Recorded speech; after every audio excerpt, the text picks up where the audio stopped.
पत्नी Edwina Mountbatten. ये कहानी इतिहास की सबसे चर्चित और सबसे गलत समझी गई कहानियों में से एक। जब पंडित नेहरू देश के प्रधानमंत्री बने तब देश के हालात थे, कोई इंडस्ट्रीज नहीं, इसके दूत बनकर आए थे सरदार मनमोहन सिंह। नेहरू जितने महान थे उनकी गलतियां भी उतनी ही बड़ी। पंडित नेहरू की शुरुआत एक राजसी परिवार के बच्चे से नहीं वरन एक जिज्ञासु मन से हुई। अंततः अगर अपन बात करें तो पंडित नेहरू का अंत एक युग का अंत होता है।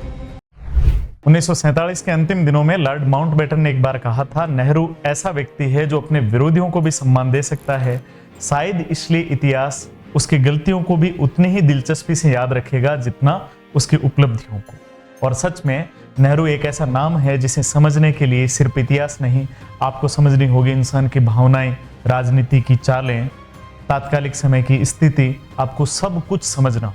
वर्ष 1955 चर्चिल ने नेहरू को एशिया का प्रकाश और गौतम बुद्ध से भी बड़ा प्रकाश कहा। 27 नवंबर 1958 संयुक्त राज्य अमेरिका के प्रेसिडेंट आइजनहोवर ने पंडित नेहरू को चिट्ठी लिखकर कहा, आप दुनिया के प्रभावशाली लोगों में से एक हैं। पंडित नेहरू की शुरुआत एक राजसी परिवार के बच्चे से नहीं वरन एक जिज्ञासु मन से हुई। 14 नवंबर 1889 इलाहाबाद का आनंद भवन। पंडित नेहरू का जन्म वकालत, संपन्नता और आधुनिकता से भरे एक घर में हुआ। पंडित नेहरू मोतीलाल नेहरू के घर पैदा हुए जो ब्रिटिश हुकूमत के सबसे सफल वकीलों में से एक थे। पंडित नेहरू बचपन से बड़े अजीब थे, बाहर खेलने के बजाय उन्हें किताबें पढ़ना बड़ी पसंद थी। विज्ञान, खगोल शास्त्र, इतिहास, वो हर चीज जानना चाहते थे। कई बार रात में घर की छत पर जाकर तारों को निहारते और सवाल करते, क्यों, कब और कैसे। यही सवाल आगे चलकर उनकी राजनीति की पहचान बने। इसके बाद में हम लोग बात करते हैं पंडित नेहरू की शिक्षा के बारे में। इंग्लैंड, जहां नेहरू भारत के नेता नहीं वरन विश्व के नागरिक बने। हैरो स्कूल और फिर कैम्ब्रिज यूनिवर्सिटी, संजीला, अंग्रेजी में धारा परवाह, गहरी सोच वाला आधुनिक युवक। यहीं से उन्होंने लिबरलिज्म, इंटरनेशनलिज्म, साइंटिफिक टेम्पर और सोशलिज्म के विचारों को आत्मसात किया। नेहरू वकील तो बने लेकिन वकालत में उनका मन नहीं लगा।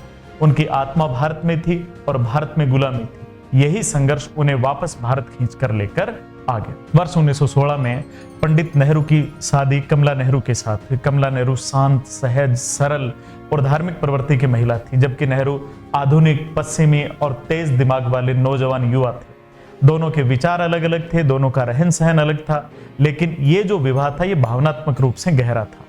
कमला नेहरू ने आंदोलन के दौरान नेहरू को कई बार जेल तक खाना पहुंचाया, कई बार लाठीचार्ज सहा। कमला नेहरू खुद टीबी से पीड़ित थी लेकिन उसके बावजूद भी भारत के लिए हमेशा खड़ी रही। वर्ष 1936 में कमला नेहरू की मृत्यु हो जाती है और कमला नेहरू की मृत्यु पंडित जवाहरलाल नेहरू को अंदर तक तोड़कर चली जाती है।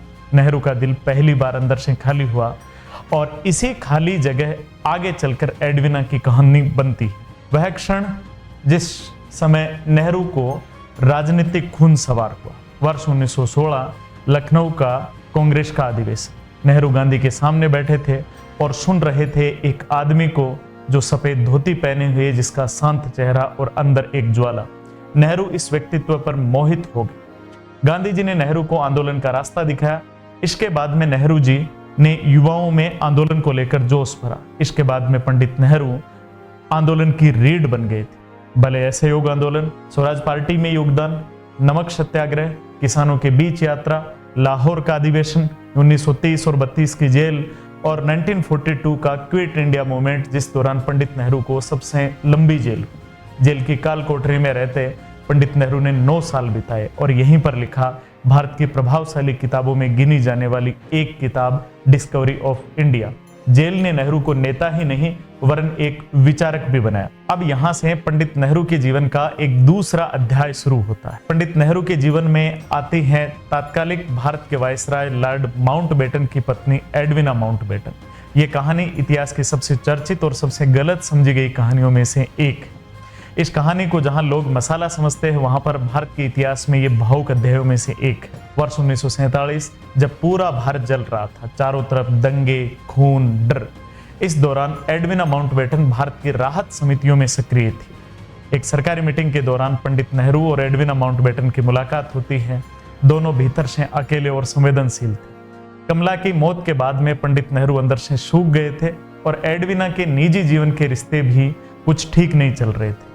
लेकिन दोनों में एक खामोश समझ, भावनात्मक सहारा और गहरा आत्मीय जुड़ाव दोनों के बीच स्थापित हो गया था। एडविना माउंटबेटन के बाद में उनके सामान में पंडित नेहरू के खत, पंडित नेहरू की तस्वीर और एक रुमाल मिला, जिस रुमाल को एडविना माउंटबेटन हमेशा अपने साथ रखती थी। यह सिर्फ दोस्ती नहीं, लेकिन ये रोमांस भी नहीं था, इतिहास में इसे इमोशनल कंपेनियनशिप कहा जाता है। लॉर्ड माउंटबेटन को इस रिश्ते का पता था, लेकिन लॉर्ड माउंटबेटन इस रिश्ते को सम्मान देते थे। यह रिश्ता स्कैंडल नहीं, राजनीति नहीं, दो टूटे दिलों की शांत समझ थी, और यही इस रिश्ते की खूबसूरती थी।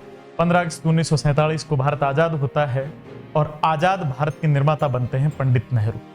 जब पंडित नेहरू देश के प्रधानमंत्री बने तब देश के हालात थे, कोई इंडस्ट्रीज नहीं, पैसा नहीं, राज्यों का विलय बाकी, चारों तरफ शरणार्थी, सेना कमजोर, चारों तरफ दंगे और आग।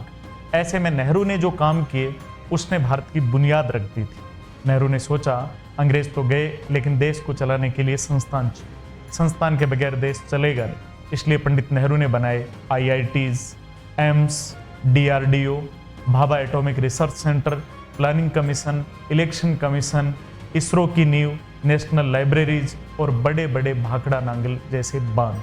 भाखड़ा नांगल बांध को पंडित नेहरू ने आधुनिक भारत का नवीन तीर्थ स्थल कहा।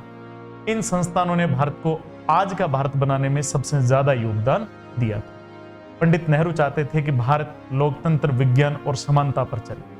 1951-52 में भारत का पहला आम चुनाव हुआ, जो तात्कालिक विश्व का सबसे बड़ा चुनाव था।